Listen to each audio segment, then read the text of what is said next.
dëgjosh. E cila thot ti çoj mesazh asaj, domethënë atij turvës. Dhe ky, që është lideri suprem, që i vet gjithë në rresht, ky nuk guxon të marrë vendim ta shkarkojë atë, sepse është i marrë peng. Ajo ka mbledhur informacion për gjithë dhe ka dhe shumë për Ramën. Dhe flitet tani që këta kanë përdorur edhe hidrocentralet, kaskadat për të prodhuar Bitcoin. Vllai Ramës dhe Rama vet. Edhe kjo ka informacione, i ka çuar diku informacion Belinda që kërcënon Ramën. Bitcoini kërkon shumë energji për të prodhuar. Dhe për të mos u faturuar, kanë përdorur deri kaskadat. Ky person që kur ka ardhur, edhe sot, mendon vetëm për të pasuruar, sepse nuk ka të ngopur. Domethënë, një person i cili është i varur nga droga, mendon vetëm për pasuri, për pushtet dhe për perversitete. Dhe prandaj nuk ngopet ky person, kur thonë njerëzit si ka mundësi që po vjet kaq shumë. Po kjo gjysma e qeverisë ju ndryshua, e jep optimizëm edhe entuziazëm opozitës sonte? Pra si ndikon tek mbështetësit? Pa diskutim që mbështetësit po marrin akoma më tepër energji, sepse shohin që po shkon deri në fundit. Ai ka ndëruar disa emra me disa të panjohur. Pra nuk e njifte askush, as ministrin e të mbrojtjes, as ministrin të infrastrukturës. Po ky mbrojtjes me Spiropalin e kërkoi opozita dorëheqjen e këtij, se për Spiropalin s'kisha dëgjuar ndonjëherë që të kërkonte dorëheqjen. Pse? Këta dy. Apo ishin dëm kolateral ta? Spiropali ka shkuar paket për Belindën. Pra unë po të heq ty se s'kam çfarë të bëj, nuk mbalet më, por ja po ta heq edhe Elisën. Po ta bëj qefin me Elisën, po marr mikeshën tënde, po e çoj, pavarësisht se ajo është edhe vetë prurje e Ramës te Ministria e Brendshme. Po marrim dy të tjerë, ish drejtorat Belindës, po vendosin ministra. Pra, vuri 3 njerëz të Belindës për të hequr Belindën, hoqi edhe Spiropali paket. Godina e Spiropalit në fakt ka nisur 3 javë përpara, kur Rama tha në mbledhje grup parlamentare që Ministria e Jashtme është një dështim i qeverisë tonë. Si u bë për 5 muaj dështim, këtu ka diçka që mbetet e pasbërthyer? Sepse Belinda beson që Elisa ka nxjerrë informacione tek ndërkombëtarët, pra edhe tek gazeta austriake që nxori se ka video intime të Belindës. Çini u fshi aty. Ajo po dakord, sepse lobimi ose presioni ka qenë shumë i fortë. Ndoshta nuk ka pasur fakte. Po flasim për një gazetë me emër ndërkombëtare. Po dakord, po këta kështu funksionojnë. Ta deri më sot në këtë mënyrë të pisët kanë punuar. Belinda beson që kjo ka qenë punë e Elisa Spiropalit. Dhe prandaj ka dashur jashtë Elisën. Rama e ka plotësuar të dëshirë të fundit, me idenë thjesht për ta mbajtur me të mirë Belindën derisa Belinda të humbasë gjithë fuqitë e veta.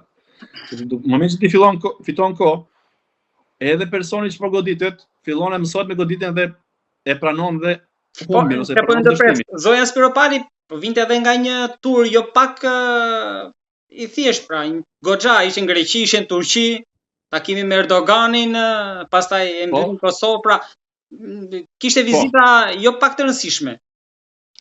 Po prandaj i thash, goditja ka filluar 2-3 javë përpara, sepse Elisa u qarkullua si emër për kryeministre. Dhe Rama, kur filluan të qarkullonin zërat se kush mund të jetë kryeministër duke hequr Edi Ramën, i ka thënë, nuk ka qeveri socialiste pa mua kryeministër. Elisa ka qenë një nga ato emra, dhe prandaj ishte edhe goditja që i bëri para 2-3 javësh, që tha, Ministria e Jashtme është tmerr, është dështim total. Mirë, po kamerat e Ramës kujdesin që të mos kapnin Elisën, që elektorati majt mos merrte mesazhin që ka me Elisën, por kapnin Igli Hasanin.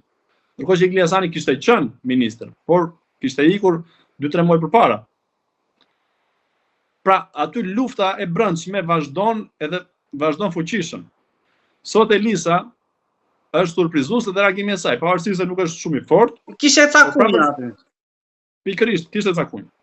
Pra, edhe kur Rama i tha dje socialistëve që disa njerëz më kanë bërë mua përgjegjës për reformën e drejtësisë, dhe kërkoi unitet, kërkoi që të jenë gjithë në linjë. Pra, duhet disiplinë nga ana jonë, se ndryshe ne do bien. Kërkoi që askush mos dali kundër, që askush mos votojë një qeveri të mundshme, një mocion mos besimi të mundshëm, sepse u testuaj kjo para 2 javësh, kur ta bën një votim parlament, ishin 67 vota. Po nuk u arrit korumi aty. Po, u anullua, u thirrën telefon dhe pastaj u bën numri i nevojshëm. Kështu që Rama këtë merake ka. Prandaj përkonte disiplinë dhe shikonte nga Ulsi Manja me shpresë për ta ndihmuar. Fytyra fatkeqe e Ramës nuk do të prekë asnjë shqiptar, sepse Rama ka shkaktuar shumë fatkeqësi në 13 vite. Janë vetë vrarë njerëz, por edhe janë vrarë shumë binënash shqiptarësh nga politika hëngshikokë e njëri tjetrit. Por kanë vdekur njerëz për 30.000 lekë faturë energji elektrike, kanë vrarë veten nga turpi në burg. Kanë vdekur njerëz në shullat e tensionit se kishin fëmijë të smur duhet t'i ngronin për të lidhur dritat. Ka shkaktuar shumë plagë ky njeri. Ndaj ajo fytyra e dije e Ramës i optimizon, i jep forcë gjithë shqiptarëve. Pra edhe njerëz me kritik më kanë thënë dije, po ai tha kemi krizë. Sepse unë them që ky person po shkon drejt fundit, po bie, jo më thonë është i fortë akoma. Po kur shohin Ramën që thotë kemi një krizë, kjo është optimizëm për protestën. Doktor, tek rasti i ministrave që ikën, mendoni që nuk ka pas asnjëri prej tyre një plan B, ose më saktë asnjëri prej tyre mund mos ketë pas një mbështetje, ndoshta një lobim ndërkombëtar, pra përtej brenda kufive, një mbështetje?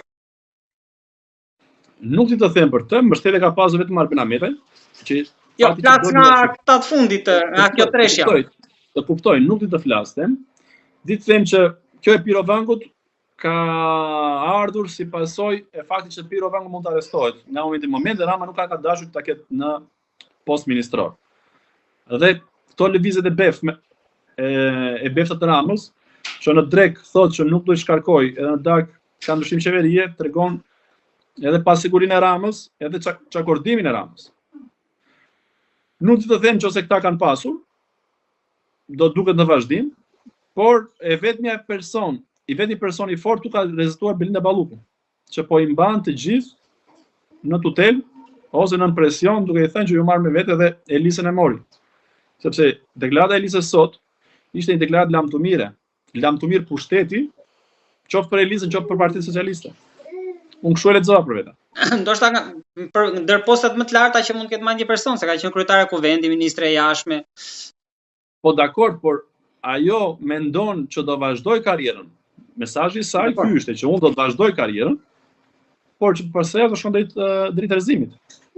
Sepse tha që lideri nuk ka larg pamësi. Mendon kalkulimin e momentit, por nuk është larg pamës. Lideri po përfundon, por që unë do vazhdoj të jem Partinë Socialiste. Ky është mesazhi që unë morën nga Elisa sot.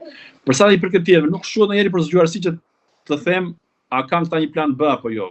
Ky Pirovangu ka qenë thjesht aty si mbështetje Belinda Ballukut. Në çdo vend që shikonte nga Belinda, a do shkelte syrin Belinda, di pusishte Belinda apo jo. Pra ka qenë thjesht vegël e Belindës dhe iku tash bashkë me Belindën. Edhe diçka të fundit kam.